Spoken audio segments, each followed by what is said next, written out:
Welcome to the Living Joyfully podcast, where we talk about the intricacies of being in relationship with the people in our lives. Let's dig deep, challenge paradigms, choose connection, and live joyfully. Hi, and welcome to the Living Joyfully podcast. We're happy you're here exploring relationships with us, who we are in them, out of them, and what that means for how we move through the world. If you're new to the podcast, we encourage you to go back and listen to the earlier episodes. We started with some foundational relationship ideas and just really have enjoyed how they're all building. And if you've already been enjoying the podcast, we'd love it if you would subscribe and share. We really appreciate your support as it grows. Today's episode is part of the parenting series, and we're going to be talking about celebrating the child in front of you. Parenting can bring up a lot of things for people. And, we want to do our best. We want to do all that we can. We want to do right by these children. We want to make sure that they have every opportunity to live their best life. And while all of those things and more come from this very loving place, it can sometimes lead us to developing expectations for our children and pushing them towards the things that we think are best. All the while, we're holding out this end point, this goal of a child successfully raised and a job well done. When we bring the lenses we've been talking about on the podcast to this idea, it can really help. Being open and curious. There's plenty of time, consent, connection. All of the topics we've talked about before are critical to bring this relationship with our children, bring it to that relationship, or we may miss who they actually are and what they want from this life. Yes. Everything we talk about on the podcast applies fully to all our relationships with the people we love of any age. Now, I do imagine that for some listeners, while it's been interesting to consider these ideas with regards to relationships with other adults, for the most part, they might not seem very applicable to relationships with children. And if that's you, and yet you're still curious why you might want to consider doing things differently and what that might look like, I invite you to check out the book, The Gardener and the Carpenter: What the New Science of Child Development Tells Us About the Relationship Between Parents and Children by Alison Gopnik.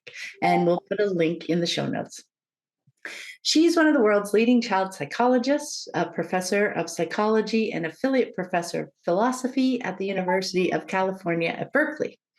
And in this book, she explains how the familiar 21st century picture of parents and children is profoundly wrong.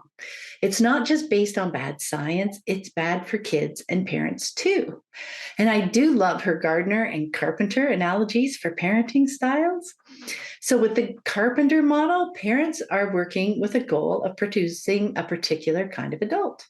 They are essentially trying to shape their child into a final product that fits the vision that they had in mind, their blueprint. So, for them, parenting is about control. On the other hand, gardener style parents work to create a protected and nurturing space for children to flourish. She explains that a good garden is constantly changing as it adapts to the changing circumstances. And a good gardener, quote, works to create fertile soil that can sustain a whole ecosystem of different plants with different strengths and beauties, and with different weaknesses and difficulties too. In this way, being a good parent won't transform children into smart or happy or successful adults, but it can help create a new generation that is robust and adaptable and resilient, better able to deal with the inevitable, unpredictable changes that face them in the future. And she also dives into the rewards of being a parent, and it's not your child's grades and trophies. She writes, they come from the moment by moment physical and psychological joy of being with this particular child, and in that child's moment by moment joy in being with you. And by the end of the introduction, she sets us up with this. So, our job as parents is not to make a particular kind of child. Instead, our job is to provide a protected space of love, safety, and stability in which children of many unpredictable kinds can flourish. Our job is not to shape our children's minds. It's to let those minds explore all the possibilities that the world allows. Our job is not to tell children how to play. It's to give them the toys and pick the toys up again after the kids are done. We can't make children learn, but we can let them learn. Okay.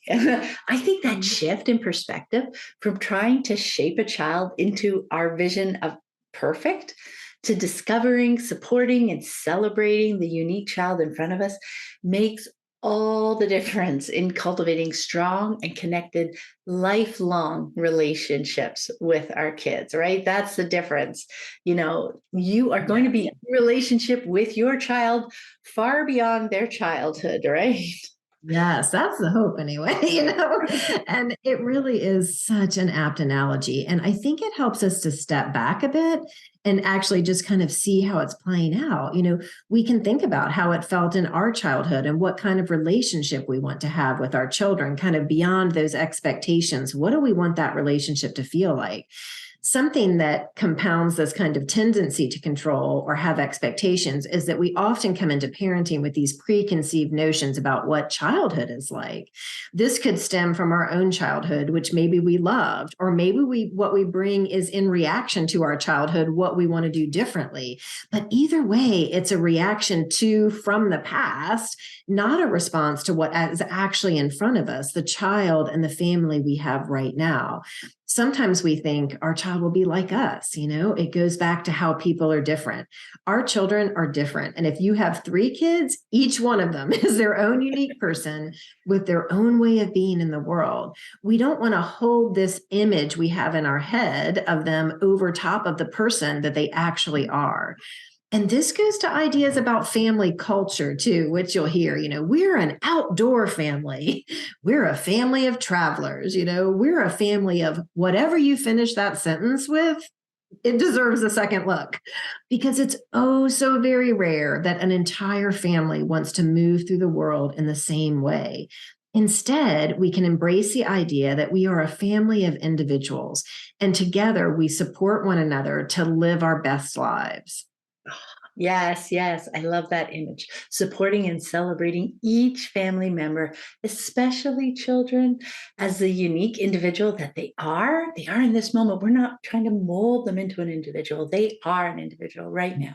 And that actually better fosters a family atmosphere of joy and harmony than, our family is, or be nice to each other, your family, like all Right. those phrases that just kind of come rolling out of our mouth. I also find that another common way that parents lump their children together and thereby undermining their individuality is by how they measure fair. The idea behind fairness is definitely an important one. To be fair is to be free from bias, is to not show favor for one child over another. But how do you measure fair? I find and I remember many families measure it based on quantity, right? And we strive for equality. We give all our kids the same number of gifts for holidays, or we spend the same amount of money on their birthdays, or we sign them up for the same number of rec activities. We can cling to this equality paradigm, but the scorekeeping can get so tiring, right? You just have to keep track of all this. And when you think about it, equality in what you give each child really isn't a helpful measure of fairness because what each child actually needs, each individual, is likely different. And to see this individuality in action, it helps to move past that image you were talking about that we have conjured up in our minds of that perfect child. No longer trying to cajole each of our kids into that mold with varying levels of success. And instead, just look clearly at the individual child in front of us and engage with that person.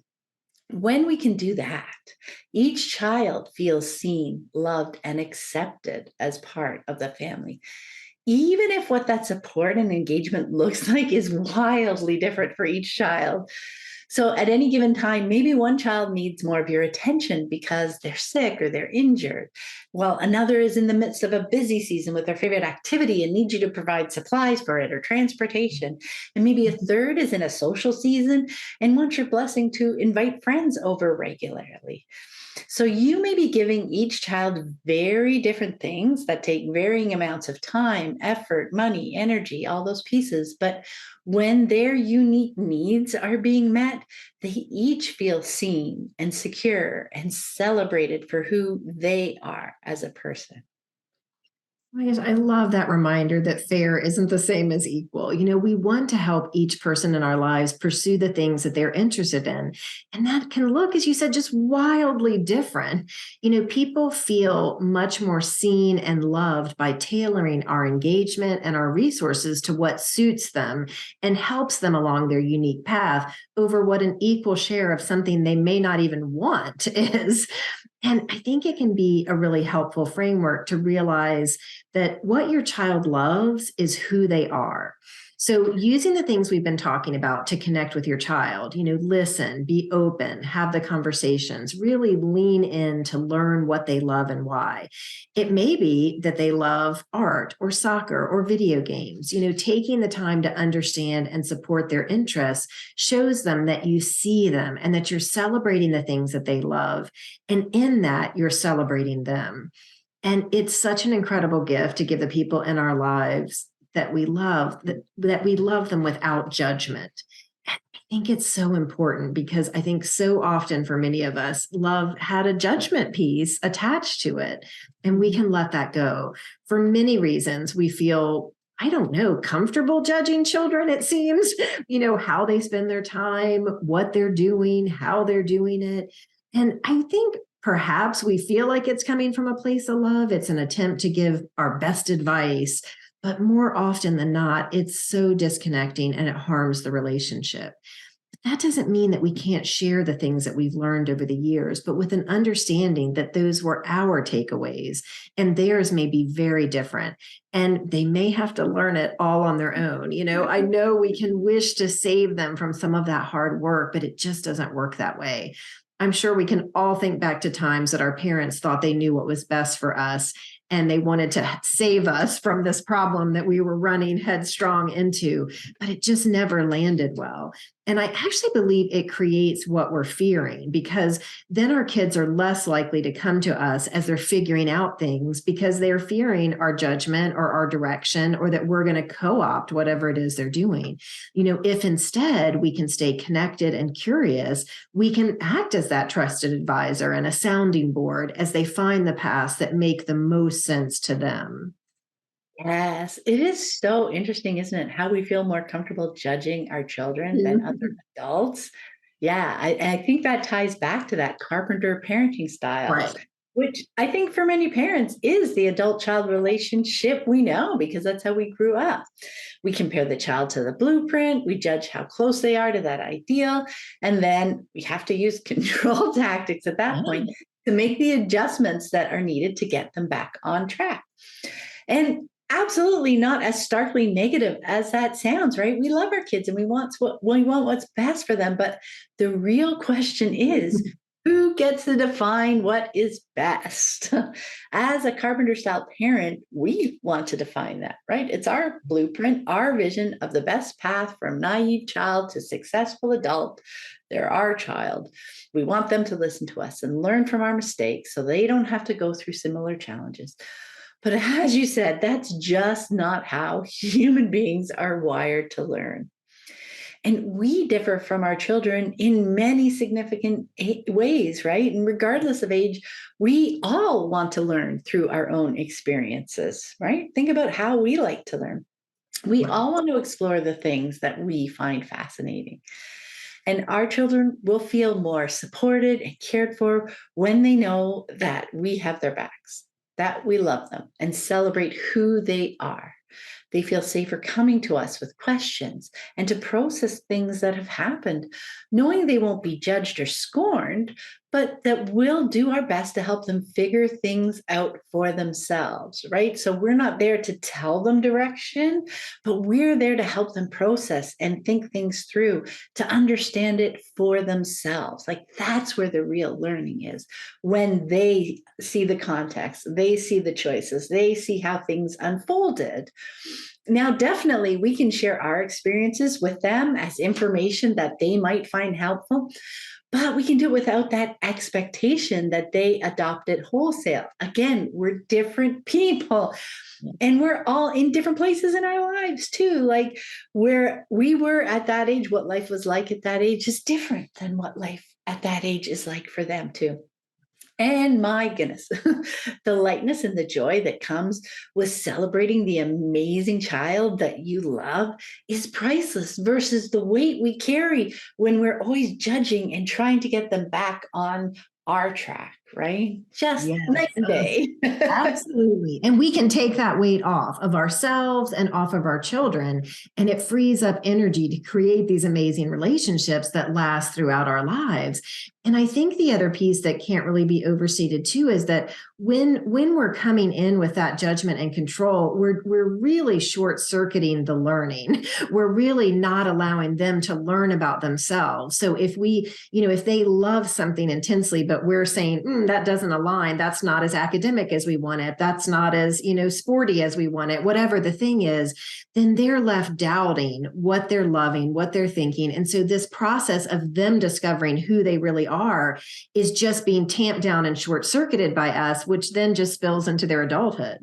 And what we're doing is what they're learning is about us. Yep. That sports is important to us, that we love Right. hockey or we love soccer or we think that's important. And back to our last episode, the self-awareness piece, we are not helping them gain any self-awareness when what they're learning is about us and what our priorities are. They're not having a chance to explore the things that they like and what their priorities are and to have those experiences. There's nothing wrong with an experience that they after say, I don't want to have that experience again. Right. That's complete learning. Learning, and it just makes for a richer experience. Again, we've talked about in the last episodes this kind of when we go tunnel vision with this outcome or solution, we're missing the richness, we're missing the tapestry that comes from all the uniqueness of the people around us. And so I don't know, I'm excited that we're talking about just celebrating our child. So and all the people around us, really, this is just about celebrating the people around us and their uniqueness. So a few questions to consider for this week. In what ways have you celebrated your child for the person they are? What does your child love? How do you see it as a part of who they are? That's a big one because sometimes it's hard. The things they love, maybe we don't understand it. Why are they so fascinated by that? Why do they keep wanting to go down that one path? But really sink in with that. Those are great questions for us to ask ourselves, right? As we're talking about peeling back those layers. Yep. If we don't understand, that doesn't mean immediately stop them. It means, oh, why? Why is this very interesting to them? And yeah, it's amazing what you discover when you start peeling back those layers for yourself. Yeah. And just lean into that excitement from them and just kind of bask in that piece, and you'll learn a lot. And then what visions did you hold of having children? How has that vision helped or harmed your relationship with your actual children? And There's a distinction. yeah, there is a distinction for sure. The children in our head are not always the children we have in front of us. Take some time this week to think about your family and how you are all individuals. See and celebrate the differences. Again, this is for every member, adults and kids alike.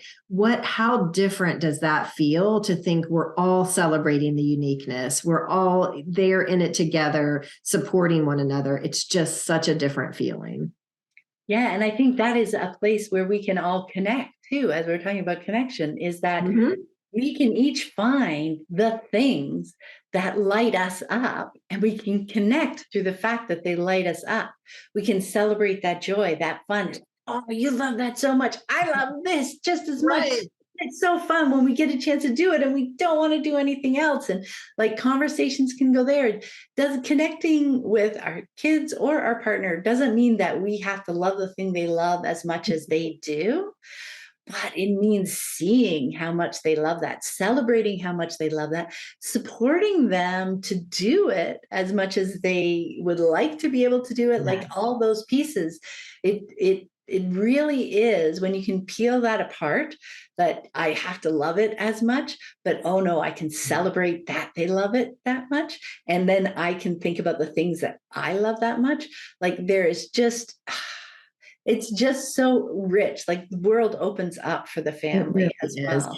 And I think what you'll notice very quickly is how people respond to that, how they open up more and tell you more and feel more trust and feel more seen and heard. Like so quickly that will happen when you start to celebrate the things that they love and really take an interest. Again, that doesn't mean you have to jump in and join them, but just taking an interest, whether it's a video game or a sports thing or a music thing or an academic thing, whatever it is, just giving that time for that connection is just so rich and important. Yay. All right. Thank you so much for listening, and we hope to see you next time. Take care. Bye. Thanks so much for listening. We really appreciate you being here with us as we explore ways to improve our relationships and understand ourselves better. You can find us on Instagram at Living Joyfully Podcast, and join us next week as we dig deep, challenge paradigms, choose connection, and live joyfully.